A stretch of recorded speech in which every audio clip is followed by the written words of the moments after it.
Hello students, Mens education online classes में आप सभी का बहुत बहुत स्वागत है। यहाँ पर आप देख सकते हैं अर्धवार्षिक परीक्षा हिंदी के इम्पोर्टेंट क्वेश्चंस मैं आपको यहाँ पर बताने वाला हूँ। देखिएगा सभी बच्चे, स्टार्ट करते हैं। Class 10th MP question number first आपके स्क्रीन के सामने आ चुका है। ये रहा आपका क्वेश्चन नंबर 1। परशुराम के गुरु कौन थे? यहाँ पर आपके ऑप्शन दिए हैं शिव जी, ब्रह्मा जी, विष्णु जी या फिर इनमें से कोई नहीं। तो यहाँ आपको परशुराम के गुरु बताना है, जो कि सभी बच्चों का करेक्ट आंसर हो जाएगा और वो हो जाएगा शिव जी। ठीक है, तो यहाँ पर शिव जी जो है दोस्तों परशुराम जी के गुरु थे। ये जो पाठ है ये राम लक्ष्मण संवाद है और इसके रचनाकार कौन है? तो यहाँ पर आप लोगों को तुलसीदास बताना रहेगा। ठीक है, तुलसीदास जी। और एक और बात मैं बता दूँ, यहाँ पर जो हमें राम लक्ष्मण परशुराम संवाद देखने को मिलता है, इसमें क्रोधी मुनि कौन थे? तो यहाँ पर आप सभी बच्चे याद रखेंगे, वो थे परशुराम जी और इनके गुरु शिव जी थे। इसके बाद में देखिएगा यहाँ पर आपका अगला क्वेश्चन, ये रहा आपका नेक्स्ट क्वेश्चन। शिव जी का धनुष किसने तोड़ा था? यहाँ पर भगवान राम ने शिव का धनुष तोड़ा था। ठीक है, तो सीता स्वयंवर में धनुष तोड़ने की शर्त रखी गई थी। ठीक है, तो यहाँ पर आपको करेक्ट आंसर बताना है। राम ने शिव जी के धनुष को तोड़ा था और सीता माता से विवाह किया था। इसके बाद में हमारा अगला क्वेश्चन ये रहा, सहस्त्रबाहु की भुजाओं को किसने काटा था? तो सहस्त्रबाहु की जो भुजाएं हैं उसको यहाँ पर देख सकते हो परशुराम जी ने काटा था। और परशुराम जी के क्रोध को किसने बढ़ा दिया था? तो लक्ष्मण जी ने बढ़ा दिया था। यहाँ आप परशुराम जी आंसर कर देंगे इसमें, क्योंकि परशुराम जी ने सहस्त्रबाहु की भुजाओं को काटा था। सहस्त्रबाहु ने ऋषि जमदग्नि को मार डाला था। ठीक है, इसलिए परशुराम जी ने क्रोधित होकर सहस्त्रबाहु की भुजाओं को काट डाला था। नेक्स्ट क्वेश्चन है, कवितावली किसकी रचना है? साथियों, प्यारे बच्चों, सभी स्टूडेंट ध्यान देना। आपको गूगल प्ले स्टोर पर जाना है और हमारा मेंस एजुकेशन ऐप डाउनलोड कर लेना है। मेंस एजुकेशन ऐप पर आपके क्लास 10th के सारे स्टडी मटेरियल हमने दे दिए हैं, तो थोड़ा ध्यान रखिएगा सभी बच्चे। ठीक है, और ये रहा आपका कवितावली किसकी रचना है? तो कवितावली जो रचना है दोस्तों वो हो जाएगी आपकी तुलसीदास जी की रचना है। ठीक है, तो इसमें आपको तुलसीदास आंसर बता देना रहेगा सभी स्टूडेंट्स को। साथियों, सभी बच्चे एक बात ध्यान रखना, ऐप पर आप सभी स्टूडेंट्स को मैंने ऑल सब्जेक्ट का स्टडी मटेरियल 199 रुपये में दे रखा है। 499 रुपये में आप लोगों को ऑल सब्जेक्ट इकट्ठे ही मिल जाएंगे। तो आपको करना क्या है, वहाँ पर आपको सभी बच्चों को मेंबरशिप परचेस कर लेनी है। डिस्काउंट कोड मैंने डाल रखा है, अभी दिवाली ऑफ़र चल रहा है तो आपको 20% डिस्काउंट भी मिल रहा है हर एक कोर्स पर। और दिवाली 20 आपको कोड डाल देना है, जिससे कि आपको डिस्काउंट मिल जाएगा। ठीक है, तो यहाँ कवितावली की जो रचना की है वो किसने की है? वो की है तुलसीदास जी ने। और कौन सी भाषा में की है? तो आपको ब्रिज भाषा आंसर के रूप में बताना रहेगा, क्योंकि कवितावली की रचना ब्रिज भाषा में हुई है। इसके बाद में साथियों यहाँ पर ये रहा नेक्स्ट आपका क्वेश्चन, सूरसागर के रचनाकार कौन है? सूरसागर के रचनाकार में आपको सूरदास बताना है। ठीक है, सूरसारावली भी इनकी ही रचना है, तो सूरसारावली आप एक याद रखेंगे।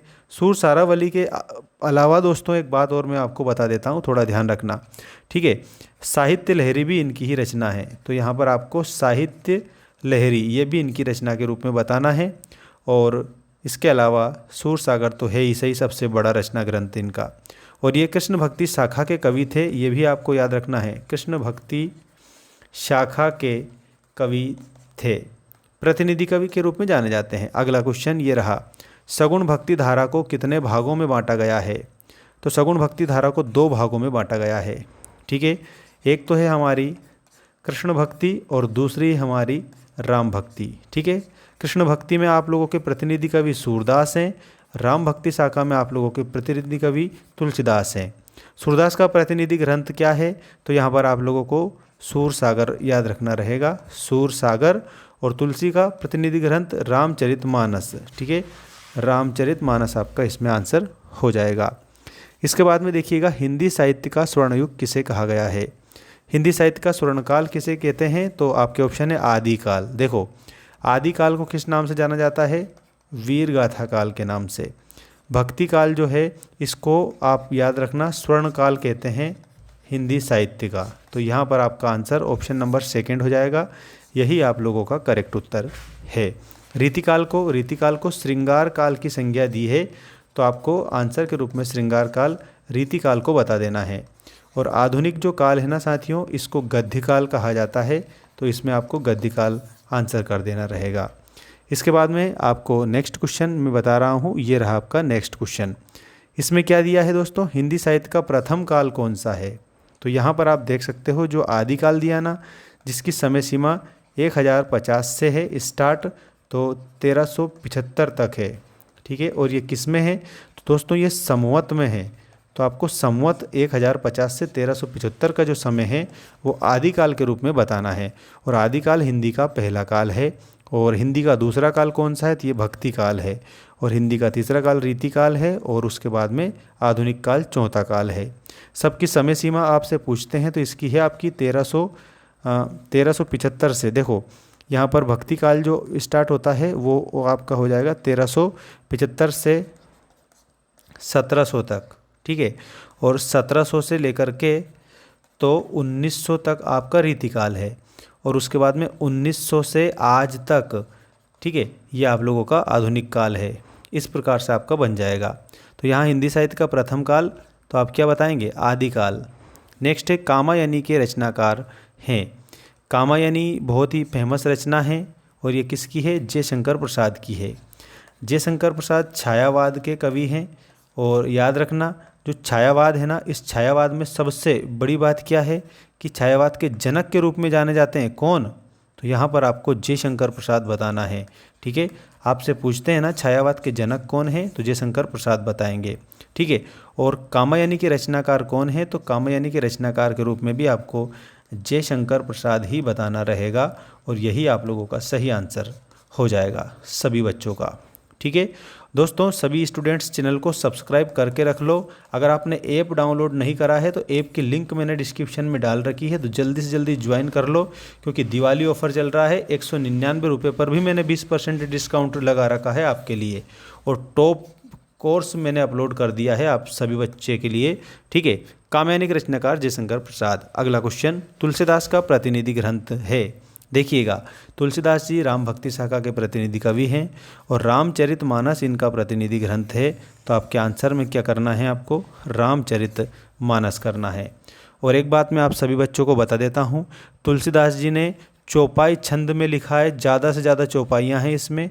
तो चौपाई जो छंद है ना, जिसमें कि सभी चरणों में 16-16 मात्रा होती है, चौपाई सममात्रिक छंद होता है, ठीक है।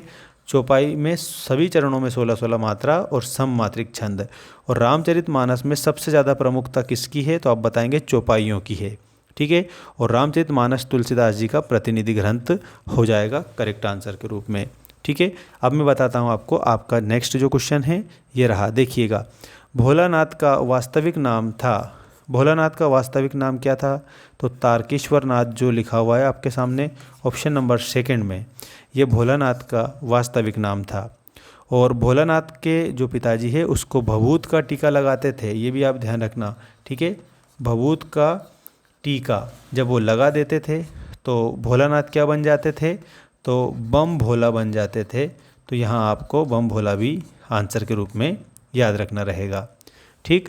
अब मैं आपको नेक्स्ट क्वेश्चन बताता हूँ, आत्मकथ्य के कवि का नाम क्या है। देखो ये आत्मकथ्य जिसमें उन्होंने अपनी आत्मकथा को भोली आत्मकथा बताया है, तो यहाँ पर आपको जयशंकर प्रसाद बताना है। वे आत्मकथा अपनी, ठीक है, लिखते हैं आत्मकथ्य के रूप में। सभी बच्चों को मैं बता देता हूँ, जयशंकर प्रसाद की एक तो रचना है लहर, आंसू और झरना। कामायनी तो है ही सही, ठीक है। चंद्रगुप्त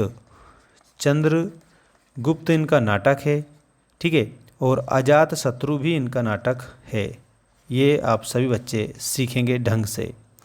अगला क्वेश्चन देखेंगे सभी स्टूडेंट्स, ये रहा आपका नेक्स्ट क्वेश्चन। रामचरितमानस की भाषा है, रामचरितमानस की जो भाषा है ये आपको मैं बताता हूँ, वो हो जाएगा अवधी। पहला ऑप्शन ही आपका सही उत्तर के रूप में लिखेंगे। रामचरितमानस की भाषा कौन सी, अवधी है। दोस्तों अगर आपसे पूछते हैं कि हिंदी भाषा की लिपि कौन सी है, ठीक है, तो हिंदी भाषा की जो लिपि है ना, इसके रूप में आपको देवनागरी कर देना रहेगा। हिंदी भाषा की लिपि में देवनागरी है, ये आप लोग अच्छे से सीखेंगे। अब देखिएगा आपका जो नेक्स्ट क्वेश्चन है, ये रहा अगला क्वेश्चन आपका। छायावाद के जनक कौन हैं? अभी हमने थोड़ी देर पहले डिस्कस करी थी। छायावाद के जनक के रूप में आपके हो जाएंगे जयशंकर प्रसाद। ठीक है, अब छायावाद की सबसे महत्वपूर्ण परिभाषा मैं लिख रहा हूँ, वो आप सभी बच्चे याद रखेंगे। ये परिभाषा पूछती है, ठीक है, स्थूल के प्रति सूक्ष्म का विद्रोह, सूक्ष्म का विद्रोह छायावाद है। ठीक है, छायावाद है। ये परिभाषा किसकी है दोस्तों? ये परिभाषा है डॉक्टर नगेंद्र की। ठीक है, इसमें आपको डॉक्टर नगेंद्र आंसर के रूप में याद रखना रहेगा, सभी बच्चे ध्यान देंगे। ठीक है, स्थूल के प्रति सूक्ष्म का विद्रोही छायावाद है, ये डॉक्टर नगेंद्र की रचना है और ये परिभाषा छायावाद की है। अब देखो, छायावाद के जनक जयशंकर प्रसाद। इसके बाद में किस काल को श्रृंगार काल कहा जाता है? ये भी आपका आईएमपी क्वेश्चन है। तो दोस्तों, रीति काल को श्रृंगार काल कहा जाता है क्योंकि इसमें श्रृंगार रस की प्रधानता थी। ठीक है, श्रृंगार रस प्रधान था, मेन था, इसलिए। और एक बात और बता देता हूँ, आदिकाल में कौन सा रस प्रधान था? आदिकाल में वीर रस प्रधान था। आधुनिक काल में दसी रस प्रधान है, ऐसा नहीं है, आदिकाल में सारे रस प्रधान है। तो यहाँ पर श्रृंगार काल किसे कहते हैं? आदिकाल को श्रृंगार काल के नाम से जाना जाता है। दोस्तों, आप सभी को एक बात मैं बता देता हूँ, जैसे अगर मान लीजिए आप जो आईडी अपने ऐप पर डालोगे ना, जीमेल वाली, उसी आईडी से आप हमारी जो वेबसाइट है ना, उस पर भी अपने कोर्स को देख सकते हैं। ठीक है, और menseducation.graphy.com ऐसे हमारी वेबसाइट है, जिसकी लिंक भी मैंने डाल रखी है। तो आप क्या करेंगे, ऐप पर भी चलेगा आपका कोर्स और वेबसाइट पर भी चलेगा। तो आप चाहो तो वेबसाइट पर देख सकते हो, चाहो तो आप ऐप पर देख सकते हो, और वो भी मात्र 199 में। दोस्तों, आप सभी के लिए मैं इतनी मेहनत कर रहा हूँ, तो आपको क्या करना है, कमेंट करके बताना है। ठीक है, जिसकी भी आपको आवश्यकता पड़ती है उस सारी चीज़ें। काव्य की शोभा बढ़ाने वाले तत्व या धर्म खालिस्तान कहलाते हैं। क्या कहलाते हैं? तो वो कहलाते हैं दोस्तों अलंकार। ठीक है, काव्य की शोभा बढ़ाने वाले तत्व या धर्म अलंकार कहलाते हैं। अब सुनिएगा ध्यान से, अलंकार का मतलब क्या होता है? अलंकार का मतलब होता है आभूषण या गहना। ठीक है, अलंकार का अर्थ आभूषण या गहना होता है, जो कि काव्य की शोभा बढ़ा देते हैं। काव्य का आभूषण क्या है? तो अलंकार बताएंगे। रस की अगर बात करते हैं ना, तो रस को काव्य की आत्मा कहा जाता है। काव्य की आत्मा, ये आपको रस के बारे में भी बताना है। ठीक है, और दोस्तों, रसात्मकम वाक्यम काव्यम, एक परिभाषा में बताता हूँ आपको, थोड़ा समझना।